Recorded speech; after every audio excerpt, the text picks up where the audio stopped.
going on, everybody? This is another episode of Coffee with KP. I am Kelly Parker, and I have a very special guest today, and I'm going to let him introduce himself. Good afternoon, everybody. My name is DeMarcus Ross, aka D. Ross, the Mortgage Boss, and my social media is D. Ross, the Mortgage Boss on Instagram, D. Ross, Mortgage Boss on Twitter.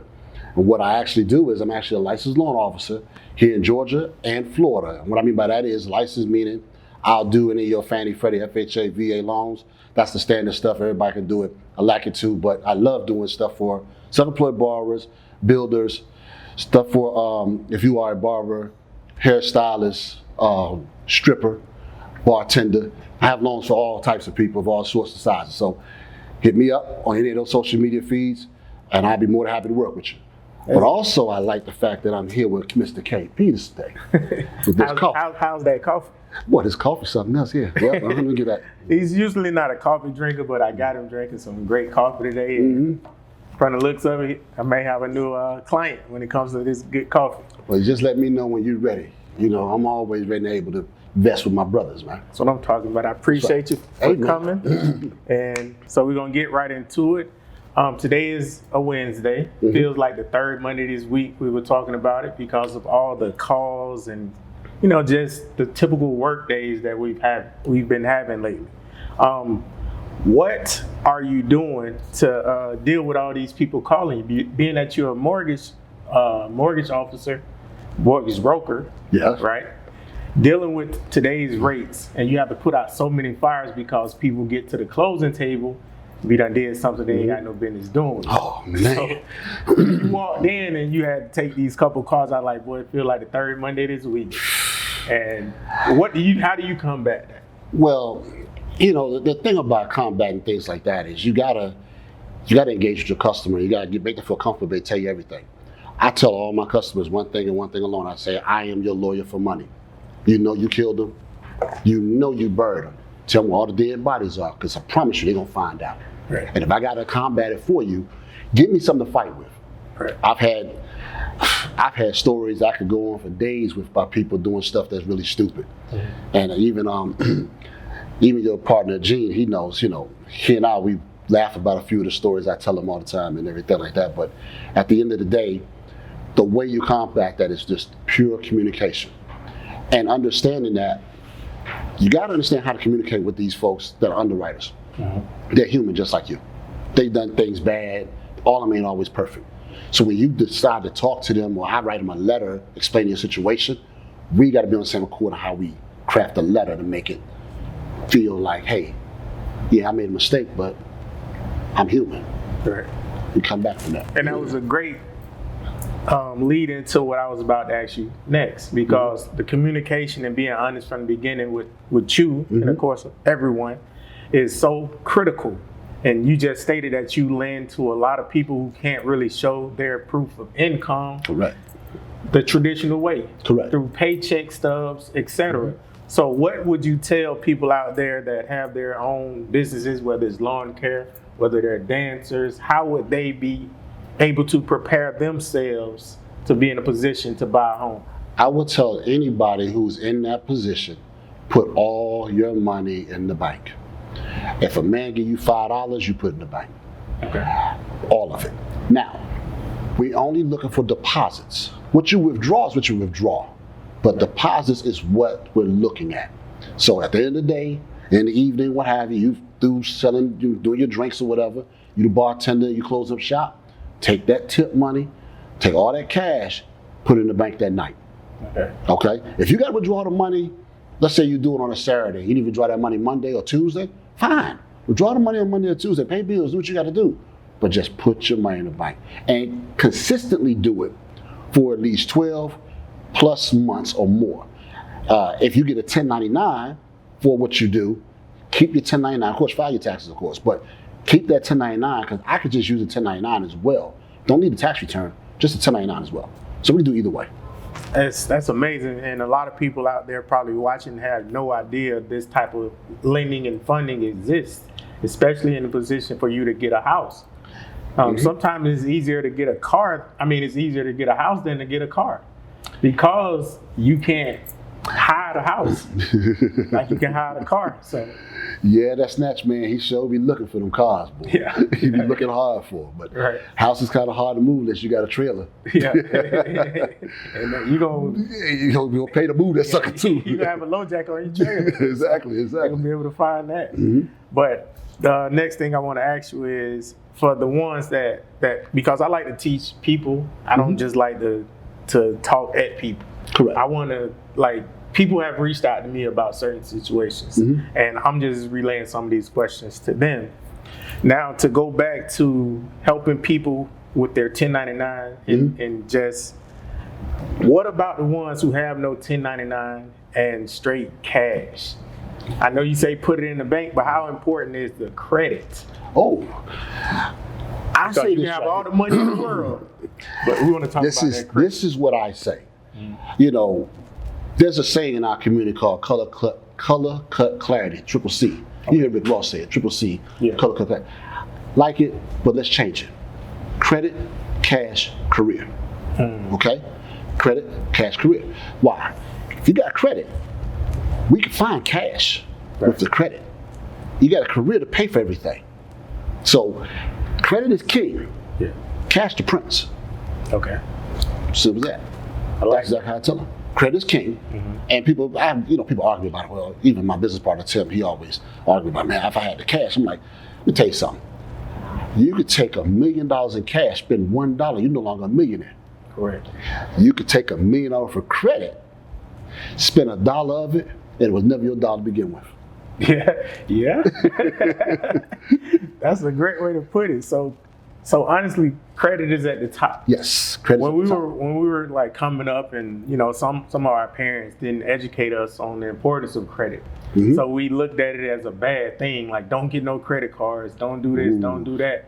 What would you tell the people out there who have people in their lives telling them don't get no credit cards and don't do this and don't do that when it revolves around your credit, because no credit is worse than bad credit? That is correct.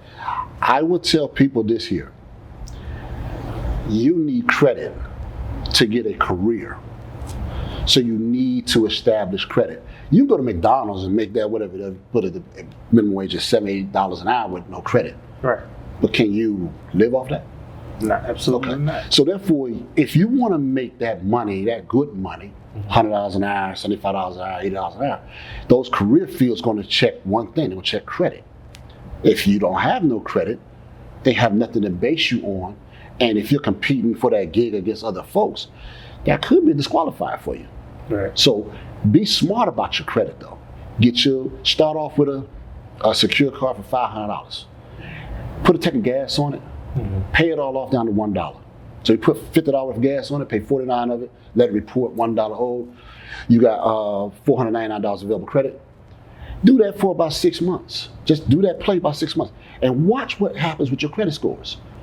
Matter of fact, if you get 3 cards like that and do that same rotation, you will start getting more credit offers. But you ain't got to jump on every credit offer you get. You got to have some discipline with this, because the banks want to see how you really handle their money, because it's not your money, it's their money. Right. So that discipline word is key. Oh, very. Credit is one thing, but credit with no discipline. Ooh, boy. that can turn bad real quick. Yes, it can. And I did that in my younger days. Oh, I've done it I too. used to go to Daytona Black College Reunion. They had them Visa people out there giving out $500 credit cards. Boy, we done did it And all then like that. I'm a sophomore in college. That $500 out of there. Like, that's spent so quickly because we didn't understand the importance of credit. And that's why we create these type of shows for YouTube and social media to express the importance of stuff that we don't really have these table talks about, because we don't sit around the table with our parents, well, I did, and talked about, real estate or ownership or credit or stuff like that. We talked about what's going on day to day, but nothing to really prepare us for the future. That is correct. So these conversations that we're having, I hope you're inviting us in your home to have these conversations with you so you can share them with everyone else, because this stuff is really important and it's not spoken about as often as it should be. That is correct. I grew up in a household where I have family members that would take a kid's credit and run up the kid's credit. Right. Kid come out, go to college, what have you. He go to apply for his first credit card. Come to find out, he done defaulted on the light bill, the water bill, the gas bill. Kid ain't never had a water bill, light bill, gas bill that he ever knew of a day of his life. Right. So, and it's cost. And I get it. Back in the day, I'm a 70s baby, so it was all about survival. Right. Because they didn't know no better. They were just trying to survive. But in today's information society that we are attached to today, there's a lot of information out there. Some good, some bad. I would always advise you to check the source of where you get your information from, and just do your due diligence. Feel free. You can call me and ask me questions. You can always hit me up, to me in DM. I don't have a problem answering questions like that. I really got in this game to be a mentor, to really help people, not about the money. It was just all about being able to help people, because in buying a home, I was scared buying my first home. 24 years old, scared. And I bought it because I was bored, Right. but not realizing what I was really walking into. I was like, oh my God, you want this, you want this, you want the credit report, you want tri-merge? What's a tri-merge? That's all three. That's three? Yeah, so I had to learn about this stuff. Right. So a lot of times you just want to take people, especially this generation now where information is just floating around, and just guide them in the right direction. Just show them, hey, look, if I can do it, you can do it. That's a great way to put it. So I'm gonna ask you this: I know you have children, right? Would you trust your child driving at 16 without having learned how to drive at 16? I mean, going through the proper schooling or education. Negative Ghost Rider. That pad is full. Because that's how we live in today's society. We got all this information to teach someone the proper way to do something. That's right. But we won't. So we make it really more dangerous for us in these streets. That's true. Because if we taught people around us how to, I'm just say drive, then they would drive similar to the way we drive, because we're the teacher. Correct. Right? So if we teach people this with information and education to help them, we're increasing the knowledge amongst everyone, which is making it a safer place to be financially and mentally to progress to the next stage. I know that may go over some of you guys' head, but what I'm saying is we need to share this information.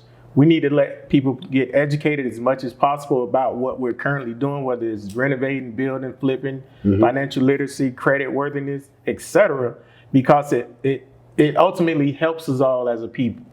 And what I mean by that is, I'm not calling out races, but some of us were at a disadvantage from day one. That's correct. And if we, the ones that were disadvantaged from day one, are able to help educate others that look like us or in similar situations, it's helping us all. That is correct. A lot of times, and people got to realize is that the media of today is not the media of yesterday. Yesterday, you had shows on TV that influenced us to go to college, that influenced us to Different world. Yeah, that's correct. Right. Bill Cosby, influenced us to have a household of, one parent, two parents together, a two-parent household, things like that. Now we got TV shows that influence the whole different vibe of everything. And that's the same way it comes to financial literacy. When you see people buying things in cash, not understanding that asset never makes you no money. It's depreciating. You lost 30 points. When you walked off the lot with that Lambo, you just dropped 30 points. Right. It's like, what you mean? Well, just give me 30% of that. I'll put it in my pocket. You keep the rest. That's what you just did. And it continues to depreciate. Then you get in an accident, it depreciates some more. So at the end of the day, mismanagement of money is what we tend to do in our communities. And not in investing in real estate or even in our own education is detriment to our society and our community. So we have to, as they say, each one teach one. We have to do that. And they got to be more susceptible to say, hey, look, man, let me link in with you so I can kind of follow where we're going there. Because if I'm going to say I'm my brother's keeper, I'm making sure you good. Right. You correct me, I correct you. Hold each other accountable.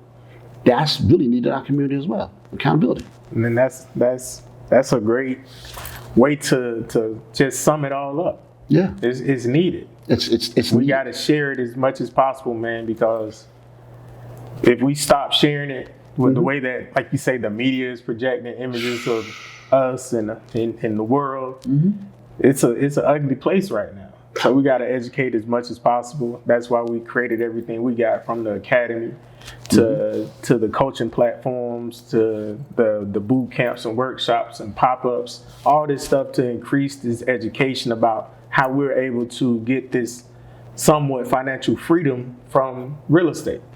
And it was a pleasure having you on this episode of Coffee with KP. 2 more questions that I'm gonna ask you, and I always ask my guests. What are 2 things you would tell your younger self to help you get a little further than you are right now? Great question. My younger self is off the chain. I would tell my younger self, though, one thing I would tell my younger self is focus more on tomorrow, not worry about so much today. Dial in, get locked in. I've heard something said recently, and it's something I adopted, was disappear.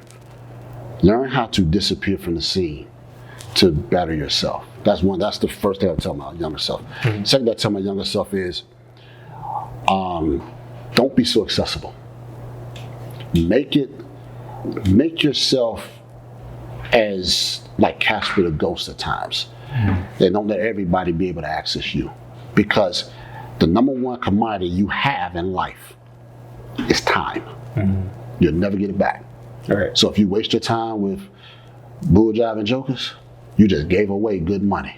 Right. But if you link up with the right team and develop and put your time with the right team, that's how you become wealthy. Not rich, but wealthy. Great, man. I appreciate you coming. I appreciate you, and I want to let you know one more thing too. That what you guys is doing, I admire what you guys is doing. I follow what you guys do. You know, I show up at y'all events. Yeah, I grab a couple nuggets here and there. You know, you know, I do. And I just want to let you know, man, y'all keep doing what y'all doing. And if y'all ain't got the membership yet, y'all need to get that membership with these guys. These guys here are real for real. I know there's a lot of people out there think they not. But nah, these brothers is real, and you can reach them. You know, they're not hiding behind no bulletin boards or nothing like that. These are real brothers out here. Yeah, all right? I appreciate you again, man. No problem, brother. Thank you. Thank you, sir. It's been another episode of Coffee with KP. I thank y'all for watching. Please like, subscribe, and comment, and I'll see you guys on the next one. Peace. Thank you for tuning in. If you like today's episode, please share it with a friend or 2, and please comment. And don't forget to subscribe to our channel.